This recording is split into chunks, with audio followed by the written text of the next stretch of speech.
Lipstick ഒക്കെ ഇടുന്ന ആൾക്കാരൊക്കെ സംസാരിക്കുന്ന രീതിയൊക്കെ ലിപ്സ്റ്റിക് ഇടുന്ന പെണ്ണുങ്ങൾ മോശമാണ് എന്നുള്ള രീതിയിലാണ് ആറ്റിറ്റ്യൂഡാണ് അത് ആൾക്കാർ. നമ്മുടെ ജെൻഡർ വരെ ചോദ്യം ചെയ്യുന്ന ഒരു സാധനം. അതെനിക്ക് തോന്നുന്നു ഇപ്പം ജനറേഷൻ മാറി. ഇപ്പം ഞാൻ പറഞ്ഞില്ല, ഒരു 4-5 വർഷമായി. ഇപ്പഴും ആൾക്കാർ മാറിയിട്ടൊന്നുമില്ല.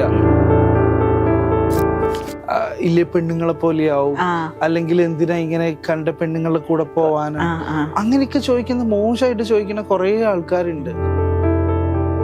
ബാലുശ്ശേരി പോലത്തെ ഒരു സാധാരണ സ്ഥലത്തു നിന്നാ വരുന്നത്. അവർക്ക് അന്നൊരു 85 വയസ്സുണ്ട്. അപ്പൊ ഞാൻ അവരെ മേക്കപ്പ് ചെയ്തു. അത് ഭയങ്കരമായിട്ട് സോഷ്യൽ മീഡിയയില് അന്ന് ഭയങ്കരമായിട്ട് വൈറലായി. അത് ഇപ്പൊ മാളവിക വരെ ഒട്ടുമിക്ക എല്ലാരെയും ചെയ്തുകൊണ്ടിരിക്കുന്നു.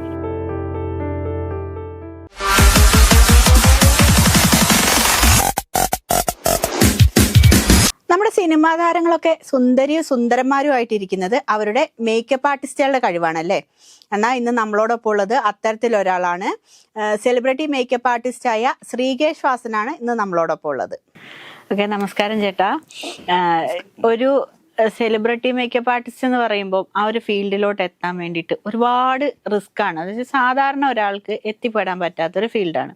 അപ്പോൾ ചേട്ടൻ എങ്ങനെയാണ് ഈ ഒരു ഫീൽഡിലോട്ട് സെലിബ്രിറ്റി മേക്കപ്പ് ആർട്ടിസ്റ്റ് എന്ന് പറയുന്ന ഒരു ലേബൽ ഉണ്ടാക്കിയെടുത്തത് എങ്ങനെയാ? ഞാൻ ഇപ്പൊ ഇൻഡസ്ട്രിയിൽ വന്നിട്ട് ഒരു 5 വർഷമായിട്ടുണ്ടാവും. 5 വർഷമായി. അപ്പൊ ഞാൻ സ്റ്റാർട്ട് ചെയ്തത് ഇവിടെ കൊച്ചി തന്നെയായിരുന്നു. ഞാൻ പഠിക്കാൻ ഫസ്റ്റ് വന്നത് മേക്കപ്പ്. അന്നത്തെ സമയത്ത് നമുക്കറിയില്ലേ. ഞാനാണെങ്കിൽ ബാലുശ്ശേരി പോലത്തെ ഒരു സാധാരണ സ്ഥലത്തു നിന്നാ വരുന്നത്. ഭയങ്കര ഗ്രാമപ്രദേശം. ഒന്നാമത്തെ ഇൻഡസ്ട്രിയിൽ ആരെയും അറിയൂല നമുക്ക്. അപ്പൊ അങ്ങനെ എല്ലാം അന്നും ഗൂഗിളിൽ സെർച്ച് ചെയ്തും അങ്ങനെയൊക്കെ എടുത്തിട്ട് ഒരു ഇൻസ്റ്റിറ്റ്യൂട്ടിന്റെ നമ്പർ എടുത്തു. അവിടെ പോയി പഠിച്ചു. പിന്നെ ഞാൻ ജീവൻ ടിവിയിലാണ് ഫസ്റ്റ് വർക്ക് ചെയ്യുന്നത്. ജീവൻ ടിവിയിൽ വർക്ക് ചെയ്തു. പിന്നെ അതെനിക്ക് പട്ടണം ഋഷി സാറ്, ആ സാറാണ് എനിക്ക് ഫസ്റ്റ് ജീവൻ ടിവിയിലേക്ക് ഒരു ഓപ്പർച്യൂണിറ്റി തരുന്നത്. ആ സമയത്ത് പിന്നെ ജീവൻ ടിവിയിൽ കുറച്ചു കാലം നിന്നു. പിന്നെ ഞാൻ അവിടുന്ന് റിസൈൻ ചെയ്തിട്ട് ഇറങ്ങി. അന്നപ്പോഴാണ് ഞാൻ 24, ആ സമയത്തായിരുന്നു 24 വന്നുകൊണ്ടിരുന്നത്.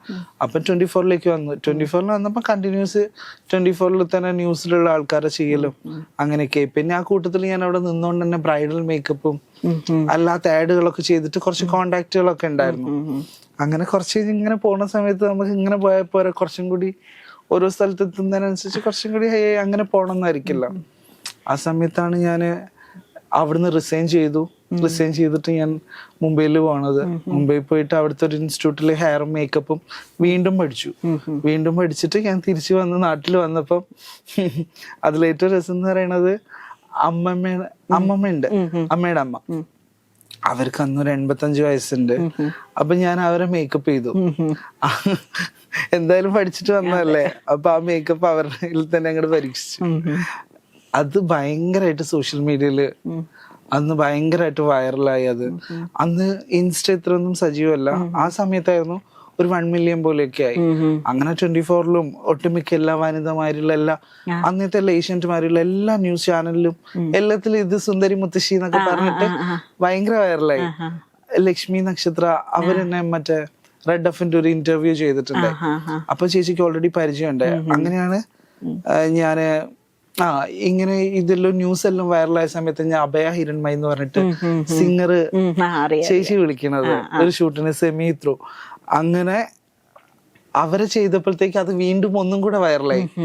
അവരുടെ കോസ്റ്റ്യൂം എല്ലാം ഭയങ്കര റീച്ചായി. അത് കണ്ടപ്പോ അഭിലാഷ് ഷിക്കു എന്ന് പറഞ്ഞിട്ട് മേക്കപ്പ് ആർട്ടിസ്റ്റ് ഉണ്ട്. പുള്ളി ലക്ഷ്മി ചേച്ചിക്ക് വേണ്ടിയിട്ട് എന്നോട് ചോദിച്ചു ചെയ്യാൻ പറ്റുമോ ചോദിച്ചു. അപ്പം ലക്ഷ്മി ചേച്ചി എനിക്ക് ഓൾറെഡി ഇങ്ങനെ ചെയ്തതുകൊണ്ട് എനിക്ക് പരിചയം. ലക്ഷ്മി നക്ഷത്ര. അപ്പൊ ചേച്ചീനെ ചെയ്തിട്ടാണ് പിന്നെ ഉള്ളത് അങ്ങോട്ടേക്കുള്ള ജേണി മൊത്തം. സ്റ്റാർ മാജിക് പോലത്തെ ഒരു പരിപാടി ചെയ്തു. അത് കണ്ടിട്ടാണ് അതിഥി രവി ചേച്ചി വിളിക്കണത്. ചേച്ചി വിളിച്ചതിന് ശേഷം പിന്നെ ഞാൻ അങ്ങോട്ട് തിരിഞ്ഞു നോക്കേണ്ടി വന്നിട്ടില്ല. പിന്നെ അതേ വഴി ഇങ്ങനെ പോവായിരുന്നു. പിന്നെ ചേച്ചി വിളിച്ചിരുന്നു. അനന്യ ചേച്ചീന്റെ കൂടെ വർക്ക് ചെയ്യുന്നു. കുറെ ആർട്ടിസ്റ്റിന്റെ കൂടെ. ഇപ്പൊ മാളവിക വരെ ഒട്ടുമിക്ക എല്ലാരെയും ചെയ്തുകൊണ്ടിരിക്കുന്നു. അപ്പൊ ഈ സെലിബ്രിറ്റി, അതായത് ബാലുശ്ശേരി എന്ന് പറഞ്ഞ സ്ഥലത്തുനിന്ന് മേക്കപ്പ് പഠിക്കാൻ വരുമ്പോ സെലിബ്രിറ്റി മേക്കപ്പ് എന്നുള്ളൊരു ഇതിനെ കുറിച്ച് ചിന്തിക്കുന്ന പോലും ഇല്ലല്ലോ. അപ്പൊ ഒരു പാർലർ ഇടുക അല്ലെങ്കിൽ അങ്ങനെ ഈ മേക്കപ്പ് പഠിക്കുന്നതിന്റെ ഒരു ലക്ഷ്യം എന്ന് പറയുന്നത് എന്തായിരുന്നു ആ സമയത്ത്? ഇല്ല, ആ സമയത്ത് എനിക്ക് ഓർമ്മയുണ്ട്. കോസ്റ്റ്യൂം ഡിസൈനിങ് പഠിച്ചിട്ടുണ്ടായിരുന്നു. അതൊക്കെ പഠിച്ചു കഴിഞ്ഞ് പിന്നെ നമുക്ക് ആ ഗ്യാപ്പിൽ നമ്മൾ എവിടെയെങ്കിലും ഫ്രണ്ടിക്ക് ഷോപ്പിൽ ഇങ്ങനെ നിൽക്കുമായിരുന്നു ഞാൻ. ആ സമയത്ത് അങ്ങനെ നിന്ന് പ്രത്യേകിച്ച് ഒന്നും ചെയ്യുന്നൊന്നുമില്ല, ഇങ്ങനെ ലൈഫ് പോയിക്കൊണ്ടിരിക്കും. അങ്ങനെ ഒരു ദിവസം ഞാൻ ഷാനുമുട്ടത്തിന്റെ ഒരു ഇന്റർവ്യൂ കാണുന്നത്, ജാക്ലിന്റെ ഒക്കെ മേക്കപ്പ് ആർട്ടിസ്റ്റ്. അപ്പൊ പുള്ളീന്റെ ഇന്റർവ്യൂ കണ്ടപ്പം കൊള്ളാലോ പരിപാടി. ഞാൻ കുറെ ഇന്റർവ്യൂ കാണും, ഇന്റർവ്യൂസ് എല്ലാരും എനിക്ക് ഭയങ്കര ഇഷ്ടം അത് കാണാൻ. അപ്പൊ ഞാൻ അത് കണ്ടപ്പം ഞാൻ വിചാരിച്ചു കൊള്ളാം പരിപാടി, മേക്കപ്പിന്റെ പരിപാടി എനിക്ക് ഇഷ്ടം. പക്ഷെ ഇത് എങ്ങനെയാ അതെ കറക്റ്റ്, എവിടെ തുടങ്ങണം എങ്ങനെയാണെന്നൊന്നും അറിയില്ല, നമുക്ക് അറിയുന്ന ആൾക്കാരൊന്നുമില്ല. അങ്ങനെ ഈ പറഞ്ഞ കണക്ക് പട്ടണം ഋഷി സാറിന്റെ ഇൻസ്റ്റിറ്റ്യൂട്ടിലെ ഞാൻ ഫസ്റ്റ് പോണത്, സ്റ്റാർട്ട് ചെയ്ത അവിടെയാ. അന്നപ്പം അവിടെ എത്തി ഞാൻ പകുതി ഒക്കെ ചെയ്തു. എനിക്ക് തോന്നുന്നു 1 മാസത്തോളം ഞാൻ മേക്കപ്പ് എല്ലാം അവിടെ ക്ലാസ് എല്ലാം അറ്റൻഡ് ചെയ്ത്. പിന്നെ എനിക്ക് പറ്റില്ല, ഇത് എനിക്ക് പറ്റിയൊരു ഫീൽഡേ അല്ല. നമ്മൾ കാണുമ്പോലല്ലേ, പുറത്തുനിന്ന് കാണുമ്പോ നമുക്ക് ഭയങ്കര ഈസിയാ, കുറച്ച് പൗഡറും സാധനം ഇതൊക്കെ കമന്റിലൊക്കെ ചോദിക്കുന്ന കാര്യമാണ്. ഇപ്പൊ ഞാൻ കേൾക്കുന്ന കാര്യം നമ്മുടെ റിലേറ്റീവ്സും മറ്റെല്ലാരും പറയണ ഓ സുഖല്ലേ ജോലി, കുറച്ച് പൗഡറും ഇതൊക്കെ കൊണ്ടുപോയാ പോരെ. ഞാൻ പറയണെന്ന് വെച്ചാൽ മേക്കപ്പ് എന്ന് പറയുമ്പം ഒരാളെ കോൺഫിഡൻസ് അത്, ആ ഫേസ് മേക്കപ്പ് ചെയ്തിട്ട് ഡ്രസ്സായിട്ട് വന്നിട്ടില്ലെങ്കിൽ അവരുടെ കോൺഫിഡൻസ് മൊത്തം അത്. ഇവൻ ആർട്ടിസ്റ്റ് ആവണമെന്നില്ല, സാധാരണ ഒരാളായാലും ഇവൻ ഒരു ബ്രൈഡ് ആയാൽ പോലും, നമുക്ക് സെൽഫായിട്ട് ചെയ്യുന്നതായാൽ പോലും അത് ഓക്കെ അല്ല. ഇവൻ കോസ്റ്റ്യൂം ആയാലും അതേപോലെ മേക്കപ്പോ അല്ലെങ്കിൽ ഹെയറോ ഒന്നും ഓക്കെ ആയില്ലേ നമുക്ക് തന്നെ അത് അങ്ങനെ ഒരു വലിയൊരു കാര്യം കൂടെ ഇതിന്റെ അകത്ത് ഉണ്ട്. പറയുന്നവർക്ക് ഭയങ്കര ഈസി പരിപാടിയാ മേക്കപ്പ്. എന്താ പൊതുവേ പറയുന്ന മേക്കപ്പിനെ കുറച്ച് പുട്ടിയിടുക. എനിക്ക് ആ വേടേ ഇഷ്ടമില്ല, പുട്ടിയിടുക. അത് അങ്ങനത്തെ ഒരു നമ്മള് പണ്ടൊക്കെ നാട്ടിൻപുറത്തൊക്കെ ഒരു പൗഡർ ഇട്ട് നടന്ന അപ്പോഴേക്കും ആ പെണ്ണുങ്ങള് ഭയങ്കര മേക്കപ്പാന്ന് പറയുന്ന, ലിപ്സ്റ്റിക് ഒക്കെ ഇടുന്ന ആൾക്കാരൊക്കെ സംസാരിക്കുന്ന രീതിയൊക്കെ, ലിപ്സ്റ്റിക് ഇടുന്ന പെണ്ണുങ്ങള് മോശമാണ് എന്നുള്ള രീതിയിലാണ് ആൾക്കാർക്ക്. ആ ഒരു കൾച്ചറിൽ നിന്നായിരിക്കുമല്ലോ ഇപ്പം ഒരു ആൺകുട്ടിയായിട്ട് നിൽക്കുമ്പോ ഈ ഒരു ഫീൽഡിലോട്ട് വരുന്ന വെച്ചാൽ നമ്മൾ വളർന്നു വന്നൊരു കാലഘട്ടത്തില് മേക്കപ്പ് എന്ന് പറയുന്ന അല്ലെങ്കിൽ ഒരുങ്ങുക എന്ന് പറയുന്ന പെണ്ണിന് മാത്രമുള്ള ഒരു സാധനമാണ്. അപ്പൊ ആ ഒരു ഇതിന്ന് ഈ ഒരു ഫീൽഡിലോട്ട് തെരഞ്ഞെടുത്ത് വന്നപ്പോ പലതും കേൾക്കേണ്ടി വന്നിട്ടുണ്ടാവും. നമ്മുടെ ജെൻഡർ വരെ ചോദ്യം ചെയ്യുന്ന ഒരു സാധനം അതെനിക്ക് തോന്നുന്നു ഇപ്പം ജനറേഷൻ മാറി. ഇപ്പം ഞാൻ പറഞ്ഞില്ല, ഒരു 4-5 വർഷമായി ഇപ്പഴും ആൾക്കാർ മാറിയിട്ടൊന്നുമില്ല. അതില് സംസാരിച്ചുകൊണ്ടിരിക്കുന്ന കമന്റ് ഇടുന്ന ആൾക്കാർ എന്ന് പറയും ഇപ്പോഴത്തെ അത് ഈ ഒരു രാത്രി ആയി കഴിഞ്ഞാൽ ഒരു സദാചാര ആൾക്കാര് അത് പിന്നെ ഇരുട്ടിന്റെ മറവില് മെസ്സേജ് അയക്കുന്ന പലരും ഉണ്ടാവും കമന്റില് അങ്ങനത്തെ. പക്ഷെ പുറമെ കാണുമ്പോ ഭയങ്കര ജെൻഡർ ഈക്വാലിറ്റിയും ഒക്കെ പറഞ്ഞാലും സത്യം എന്താന്നറിയാ, അത് കുറച്ച് പ്രായമുള്ള ആൾക്കാരൊന്നും അല്ല ഈ കമന്റ് അയക്കുന്നതും നമ്മളിങ്ങനെ തെറി പറയണതൊക്കെ ഇപ്പോഴുള്ള ജനറേഷനിലുള്ള പിള്ളേരാണ്. കാരണം എല്ലാരും പറയും പുതിയ ജനറേഷൻ വന്നു, ആൾക്കാർ മാറി, ഇതിനെ കുറിച്ചിട്ട് അറിയാം അല്ലെങ്കിൽ എല്ലാം അക്സെപ്റ്റ് ചെയ്യാൻ പറ്റുന്ന ഒരു പിള്ളേരാന്നൊക്കെ പറയും. ഇവരാണ് കമന്റ് ബോക്സിൽ വന്നിട്ട് തെറി വിളിക്കുന്നത്. അപ്പൊ എന്ത് മാറ്റമുള്ളത്? ഒരു മാറ്റവും ഇല്ല. ഒരാളെ ഹേർട്ട് ചെയ്യാൻ പറ്റുന്നതിന്റെ ആ ഒരു നമ്മള് പണ്ട് അനുഭവിച്ചിരുന്ന അതേപോലെ തന്നെയാണ് ഇപ്പോഴും ഈ പറയുന്ന ജെൻഡറിന്റെ കാര്യത്തിൽ, അല്ലെങ്കിൽ നമ്മളൊരു ഫീൽഡ് തെരഞ്ഞെടുക്കുമ്പോഴൊക്കെ നമ്മൾ ഫേസ് ചെയ്യുന്നത്. പണ്ടൊക്കെ എന്ന് പറയുമ്പോൾ തുടങ്ങിയ സമയത്ത് ഇപ്പൊ 5 വർഷം മുന്നേ ഈ ഒരു ഫീൽഡിലോട്ട് വരുന്ന സമയത്ത് ഫാമിലി എന്നുള്ള സപ്പോർട്ട് എങ്ങനെയായിരുന്നു, അതുപോലെ ഫാമിലിക്ക് പുറത്ത് നമ്മുടെ നാട്ടുകാരുണ്ടാവില്ല, ഈ ഒരു ഫീൽഡിലോട്ട് വരിക എന്ന് പറയുമ്പോൾ നമ്മൾ ബാലുശ്ശേരി പോലെയുള്ള ഒരു പ്രദേശം. അപ്പൊ അവിടുന്ന് പിന്നെ ആള് ശ്രീകേഷ് എന്ന് പറയുന്ന ഒരാള് മേക്കപ്പിന് പോകുന്നു, അല്ലെങ്കിൽ ബ്യൂട്ടീഷ്യൻ പഠിക്കാൻ പോകുന്നു, അങ്ങനെ ആയിരിക്കുമല്ലോ പറയുക. അപ്പൊ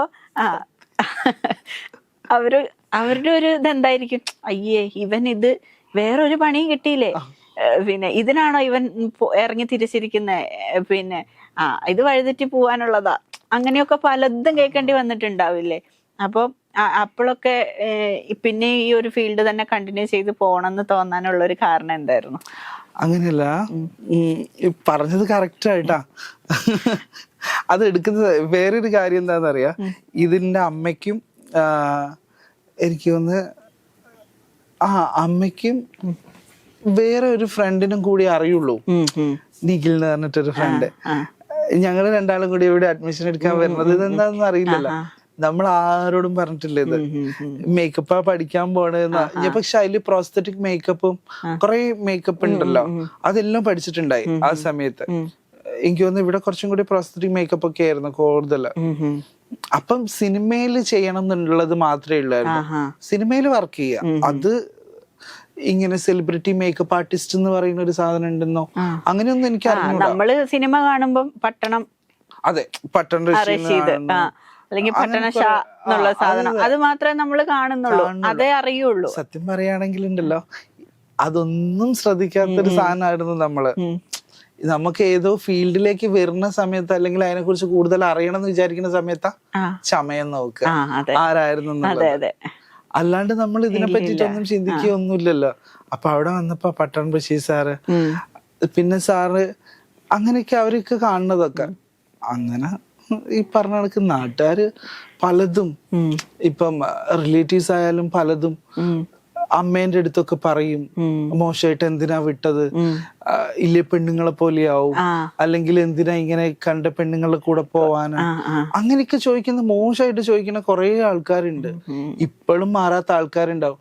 ഓ, അവൻ അങ്ങനെ നടക്കാനാ ഇഷ്ടം, അതുകൊണ്ടൊക്കെയാണ് അങ്ങനെ പോയത് എന്നൊക്കെ പറയുന്ന റിലേറ്റീവ്സും എന്റെ നാട്ടുകാരെന്നെ. പിന്നെ കൊച്ചിയിലോട്ടും കൂടി ആകുമ്പോ പറയുന്ന കുറച്ചൊന്ന് ഇങ്ങനെ നടന്നു കഴിഞ്ഞാൽ അത് റൂട്ട് മാറി പോവാനാണ്. അതെ, സത്യം. ആൾക്കാരുടെ വിചാരം എന്ന് വെച്ചാൽ ഇപ്പൊ ഒരു ഫീൽഡ് തെരഞ്ഞെടുക്കുമ്പോണ്ടല്ലോ, ഇപ്പം ആണുങ്ങൾ ചെയ്യുന്ന ജോലി തന്നെ പെണ്ണുങ്ങളും ചെയ്യുന്നുണ്ട്. അതെ, അങ്ങനെ ജെൻഡർ വ്യത്യാസം, എനി ജെൻഡർ ഇല്ല, അങ്ങനത്തെ പക്ഷെ അതും ഉൾക്കൊള്ളുന്നില്ലല്ലോ ആളുകൾ. സത്യം, അത് ആൾക്കാർക്ക് മനസ്സിലാവുന്നില്ല. ഇപ്പൊ മേക്കപ്പ് ചെയ്യുന്ന ഒരാള് ആൾക്കാർ വിചാരിക്കുന്നത് അവരൊരു തേർഡ് ജെൻഡർ പോലുള്ള ഒരാളാണ്.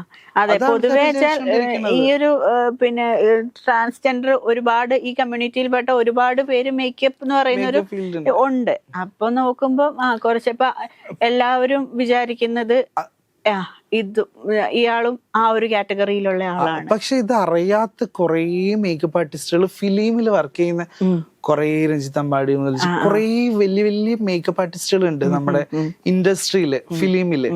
ഇവരൊന്നും ആരും കാണില്ല. കാരണം ഈ സോഷ്യൽ മീഡിയയിൽ കളിക്കുന്ന കുറച്ച് മേക്കപ്പ് ആർട്ടിസ്റ്റുകൾ, അങ്ങനത്തെ ആൾക്കാരെ മാത്രമേ ജനങ്ങൾക്ക് അറിയുള്ളൂ. അവരായിരിക്കല്ലോ കൂടുതൽ ഇന്റർവ്യൂസ് അല്ലെങ്കിൽ സോഷ്യൽ മീഡിയ റീൽസ് ചെയ്യുന്നതും. അവരുടെ വിചാരം ഇതാണ് മേക്കപ്പ് ആർട്ടിസ്റ്റ് എന്ന് പറയുന്നത്. അതല്ലാത്ത കുറെ മേക്കപ്പ് ആർട്ടിസ്റ്റ് സിനിമ ഇൻഡസ്ട്രിയിലുണ്ട്. അവരൊക്കെ ഫാമിലി ആയിട്ട് നിൽക്കുന്ന ആൾക്കാരാണ്. എന്തിനും മമ്മൂട്ടി സാറിന്റെ കൂടെയുള്ള മേക്കപ്പ് ആർട്ടിസ്റ്റ് ഇല്ലേ, അവരുടെ ജോർജേട്ടന്റെ അച്ഛനായിരുന്നു ഫണ്ട് ചെയ്തോണ്ടിരുന്നില്ലേ. അങ്ങനെ എല്ലാരും ഫാമിലി ആയിട്ട് ജീവിക്കുന്ന ആൾക്കാരാ. പക്ഷെ അവരൊന്നും അറിയുന്നില്ലല്ലോ. ഇപ്പൊ ഈ ട്രാൻസ് കമ്മ്യൂണിറ്റിയിലുള്ള കുറെ ആളുകള് മാത്രാണ് മേക്കപ്പ് ആർട്ടിസ്റ്റ് എന്ന് പറഞ്ഞിട്ട് പറയുമ്പോ, നമ്മൾ അല്ലെങ്കിൽ സെലിബ്രിറ്റി മേക്കപ്പ് ആർട്ടിസ്റ്റ് എന്ന് പറഞ്ഞ് ഇതാക്കുമ്പോ നമ്മൾക്ക് ഫസ്റ്റ് വരുന്നത് കുറച്ച് ട്രാൻസ് കമ്മ്യൂണിറ്റിയിൽപ്പെട്ട ആളുകളെയാണ്. അപ്പോൾ അവരെ ജനറലൈസ് ചെയ്ത ട്രാൻസ് കമ്മ്യൂണിറ്റിയിലുള്ള ആളുകൾ ഒന്നെങ്കിൽ വേറെന്തെങ്കിലും വർക്ക്, അല്ലെങ്കിൽ അവർ പോകുന്നത് മേക്കപ്പ്, അതാണ് അവരുടെ ഒരു ഫീൽഡ് എന്ന് പറഞ്ഞിട്ട് ജനറലൈസ് ചെയ്യുന്നുണ്ട് ഇപ്പോൾ കുറേ ആളുകൾ. അപ്പോൾ ആ കൂട്ടത്തിലോട്ട് പോകും എന്നുള്ളൊരു ഇതാണ് ആളുകൾ അങ്ങനെ പറഞ്ഞ് പരത്തുകയാണ് ശരിക്കും പറഞ്ഞാൽ. അതെനിക്ക് തോന്നുന്നു ആൾക്കാരുടെ തെറ്റിദ്ധാരണയും, പിന്നെ ഈ പറഞ്ഞ കണക്ക് ഈ സോഷ്യൽ മീഡിയ ആയിട്ടുള്ള പ്ലാറ്റ്ഫോമിൽ ഇവര് മേക്കപ്പ് ആർട്ടിസ്റ്റിനെ ആയാലും ഇൻഡസ്ട്രി ആൾക്കാരൊക്കെ കാണുള്ളൂ.